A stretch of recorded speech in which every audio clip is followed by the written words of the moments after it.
ముందుగా మీడియా మిత్రులందరూ కూడా నమస్కారం. నా పేరు ఒడిత్యా శంకర్ నాయక్. నేను ఆంధ్రప్రదేశ్ రాష్ట్రంలో మాజీ ఎస్టీ కమిషన్ సభ్యుడిగా, ప్రస్తుతం నేను గిరిజన ప్రజా సమాఖ్య వ్యవస్థాపక జాతీయ అధ్యక్షుడిగా పనిచేస్తూ ఉన్నాను. ముఖ్యంగా ఇవాళ ఆంధ్రప్రదేశ్ గిరిజన సంక్షేమ గురుకుల విద్యాలయాల సంస్థలో దాదాపుగా 2 సంవత్సరాల కాలంలో ఎస్ఆర్ఆర్ ప్రాజెక్ట్ అనేటువంటి ఒక ప్రైవేట్ లిమిటెడ్ సంస్థకి థర్డ్ పార్టీ మ్యాన్ పవర్ ఏజెన్సీని 2 సంవత్సరాల క్రితం ఇవ్వడం జరిగింది. ఈ సంస్థ యాజమాన్యం దాదాపుగా 2 సంవత్సరాల కాలంలో 600 మంది దళిత, గిరిజన, బహుజన నిరుద్యోగులు అందరూ కూడా రాష్ట్ర వ్యాప్తంగా ఇవాళ గిరిజన గురుకులాల దగ్గర సెక్యూరిటీలుగా ఇవాళ ఈ సంస్థ ద్వారా పనిచేస్తూ ఉన్నారు. ఈ సంస్థ ద్వారా అంటే ఆ రోజు ఈ సంస్థకి మ్యాన్ పవర్ ఏజెన్సీని అగ్రిమెంట్ చేసేటప్పుడు ప్రతి ఉద్యోగికి కూడా 17,100 రూపాయల చొప్పున, అంటే ఒక్కొక్కరికి నెలకి 12,800 రూపాయలుగా ఆ రోజు అగ్రిమెంట్ చేసుకోవడం జరిగింది. ఈ 17,100 రూపాయలలో 12,800 రూపాయల జీతానికి పోను ఈపీఎఫ్ అనేది 3,650 రూపాయలుగా, ఈఎస్ఐ అనేటువంటిది 650 రూపాయలుగా ఆ రోజు అగ్రిమెంట్ చేసుకోవడం జరిగింది. అంటే ఈ 2 సంవత్సరాల కాలంలో 600 మంది సెక్యూరిటీ సిబ్బందికి గాను దాదాపుగా 24 కోట్ల పైచిలకు నిధులని ఇవాళ ఈ సంస్థ అనేది డ్రా చేయడం జరిగింది. అంటే ఆ రోజు అగ్రిమెంట్ చేసుకున్న విధంగా ఉద్యోగులకి జీతాలు ఇవ్వకుండా, ఈఎస్ఐని, ఈపీఎఫ్ని సకాలంలో కట్టకుండా ఇవాళ ఈ సంస్థ అనేది దాదాపుగా ఈ యొక్క కాంట్రాక్టుల పనిలో దాదాపుగా 12 నుంచి 14 కోట్ల రూపాయలు మిస్యూజ్ చేసినట్టు ఇవాళ మాకు అధికారుల ద్వారా కావచ్చు, లేకపోతే బాధితుల ద్వారా ఇవాళ మా నోటీస్కి వచ్చింది.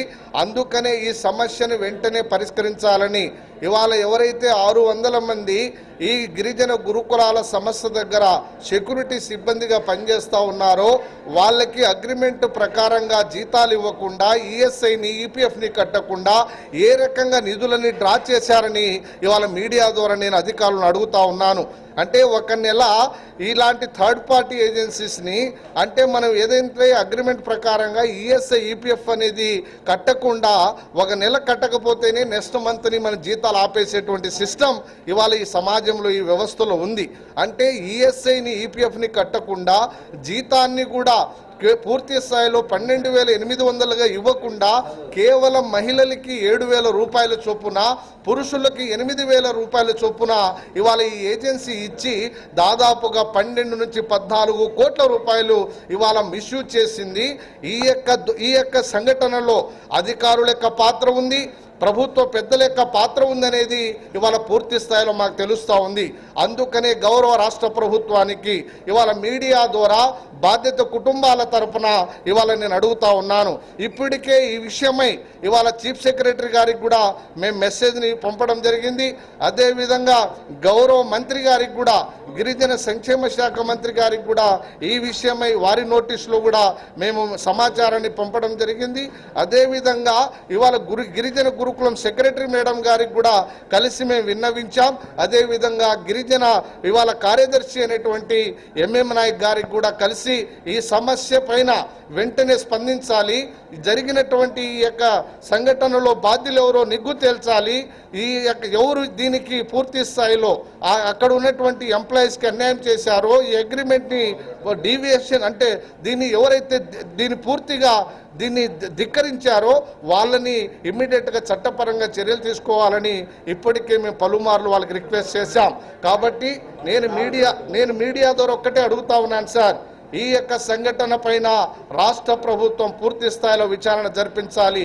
ఈ సంఘటనకు కారకులైనటువంటి అధికారులని వెంటనే సస్పెండ్ చేసి విజిలెన్స్ అధికారుల ద్వారా దీని మీద విచారణ జరిపించి బాధితులకి ప్రతి రూపాయి కూడా వాళ్ళకి న్యాయం జరిగేంత వరకు మేము గిరిజనులుగా, గిరిజన ప్రజా సమాఖ్యగా దీన్ని తప్పకుండా దీన్ని ముందుకు తీసుకుని వెళ్తామని కూడా మీ ద్వారా నేను తెలియజేస్తా ఉన్నాను. ఇవాళ ఈ ఒక్క మాట సార్, ఈ సంఘటన అంటే ఈ ఏజెన్సీ ఇంత మిస్యూజ్ చేసినా కూడా ఇప్పుడు 15 రోజుల క్రితం ఆయనకి బీసీ వెల్ఫేర్లో కూడా కాంట్రాక్ట్ ఇవ్వడం జరిగింది. ఇతర శాఖల్లో కూడా ఇవాళ ఆయన మ్యాన్ పవర్ ఏజెన్సీ తెచ్చుకుంటా ఉన్నాడు.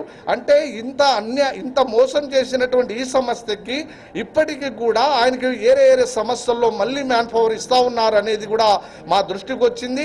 అందుకనే గౌరవ ముఖ్యమంత్రి గారికి, గౌరవ ఉప ముఖ్యమంత్రి గారికి, గౌరవ విద్యాశాఖ మంత్రి గారికి మీ ద్వారా మేము విజ్ఞప్తి చేస్తా ఉన్నాం. ఇవాళ ఈ ప్రభుత్వం గిరిజనుల కోసం, గిరిజనుల సంక్షేమం కోసం మేము మంచి చేస్తా ఉన్నామని ఇవాళ ప్రభుత్వం మాకు చెప్తా ఉంది. కానీ ఈ విషయంలో గిరిజనులకు అన్యాయం జరిగింది కాబట్టి దీని మీద సమగ్రంగా విచారణ జరిపించి తగిన న్యాయం చేయాలని, లేకపోతే ఈ సమస్యని న్యాయం జరిగేంత వరకు అవసరమైతే జాతీయ స్థాయిలో ఎస్టీ కమిషన్ ద్వారా, అదేవిధంగా హ్యూమన్ రైట్ కమిషన్ ద్వారా ఈ సమస్య పరిష్కారం అయ్యేంత వరకు మా పోరాటాన్ని కొనసాగిస్తామని మీ ద్వారా ప్రభుత్వానికి తెలియజేస్తూ సెలవు తీసుకుంటా ఉన్నాను సార్.